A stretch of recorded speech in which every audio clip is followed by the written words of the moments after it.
Peggy 16.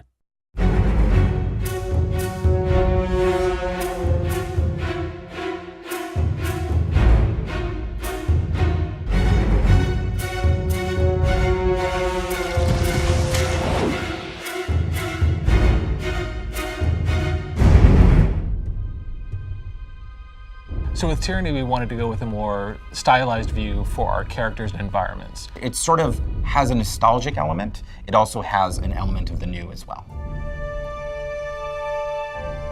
So our environment artists, they really push themselves to build some really unique environments that you've never seen before. We wanted to create a world where you could see the history and the age in every scene, in every piece of armor. You have to showcase that evil has won. So there's destruction, there's chaos, not happy colors.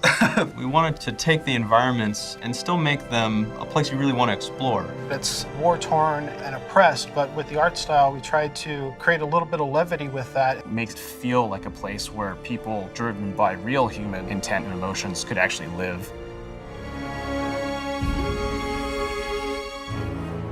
There are lots of characters. There's all the companions. All the archons. The disfavored. The innocent bystanders. The armies. And I try to make each one of those its own special character. I would love to say that I art directed that, but this is one of those moments where you allow an artist to be creative and they give you something back that's more than expected.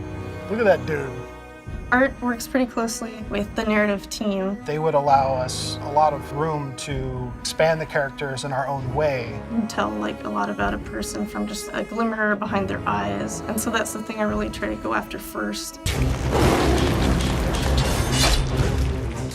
I would talk to narrative and be like, what is the backstory of this guy? What made him who he is today? We get a description, like for Siren, who's a 16-year-old opera singer. And we Google like opera singer, we're like, no, not that one, that's not right. If we can't find any reference, we would then act out the reference. We have tons of swords and tons of shields. The most interesting human to get to move in our game would be the Beastmen because they're just so unique. I bought like a pair of Hulk gloves, put those suckers on and started running around the office or running around outside. We made quite a scene.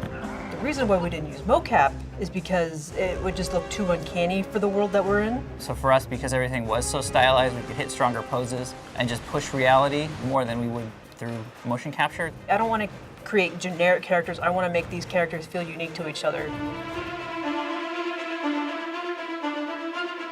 What I'm most interested in when I'm writing the music for a score is the people that live in this world, that inhabit this world, because that's really what gives it its humanity. The game had the potential to sort of veer into very heavy territory, and we wanted to avoid that with the music wherever possible. So it's sort of this cognitive dissonance where we've created music that by itself can be considered beautiful, and it's juxtaposed with this pretty evil guy, or girl. That was really important because we don't want the player to necessarily feel overburdened by all these very heavy decisions. We wanted them to feel like they could play this game for hours on end. When I look at Tyranny, the things that I really love about it, I love the art style. I think it's very different from what we've made before. It's a pretty vast world. We wanted to have a little more fun with shape, with scale. There's a lot of really interesting ingredients in the narrative and in the visual look of the world. So you should feel either at home if you're an evil character, and you should feel kind of out of your place if you're a person fighting for good.